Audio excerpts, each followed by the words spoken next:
This is the Leica 50mm F1.4 Black Chrome Aspherical Summilux.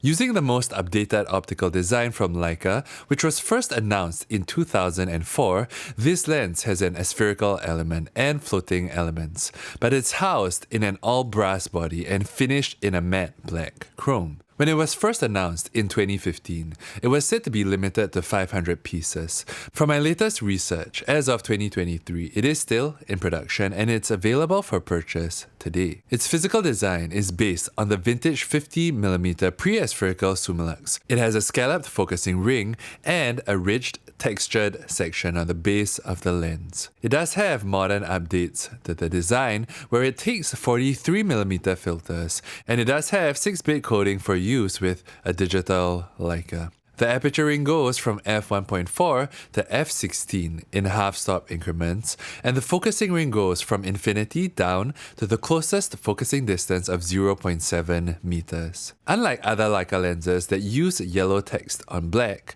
this lens has red text to indicate what distance you're focused to in feet and white text in meters. And engraved on the underside of the lens is a subtle made in Germany text in black, and its model number 11688. It comes with an all-brass matte black lens hood, and here's how that finish looks like compared to another black lens hood. And engraved onto the hood is text, and it also has 2 tabs for you to clip the hood to the front of the lens. Without a filter and a back cap, it comes in at 385 grams, and that's almost the weight of the 50mm f1.2 Noctilux, which comes in at 404 grams, while the V2 pre-aspherical Summilux comes in at just under 290 grams. With the hood on, because the hood is made of brass, it comes in at just under 450 grams, which is very slightly heavier than the f1.2 Noctilux with the hood on.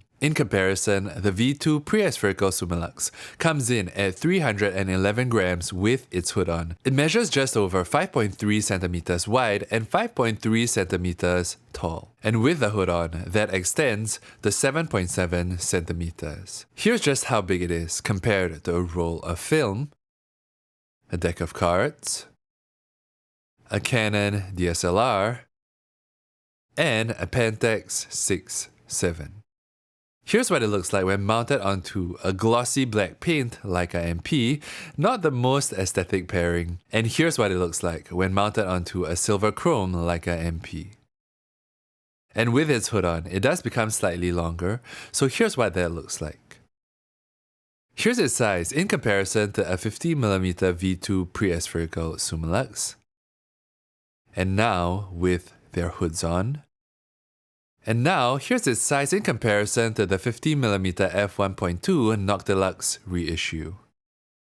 Mounted on the camera in the hands, it does feel weighty, and because the hood is made of brass, it extends the weight forward, so it does feel slightly more front heavy, but I'd still call it a balanced feel. The focusing ring is really smooth, and it's amongst the nicest focusing rings I've ever used. The optical design of this lens is one that I'm really fond of, having used it for a number of years between 2015 and 2018. And if I didn't gravitate towards vintage lenses, the aspherical Summilux would be the 50mm lens that I reach for because of its optical balance. With the crispness, the resolution, and the colors of a modern lens, it still has 3-dimensionality and a sense of charm, much more than, say, compared to the 50mm Apo Summicron, which is a much more clinical lens. So if you're looking for a fast, modern 50mm Leica lens that still has some character, this would be one to check out. That's all for today's video. Jeremy here. If you want to watch more videos like this in the hands,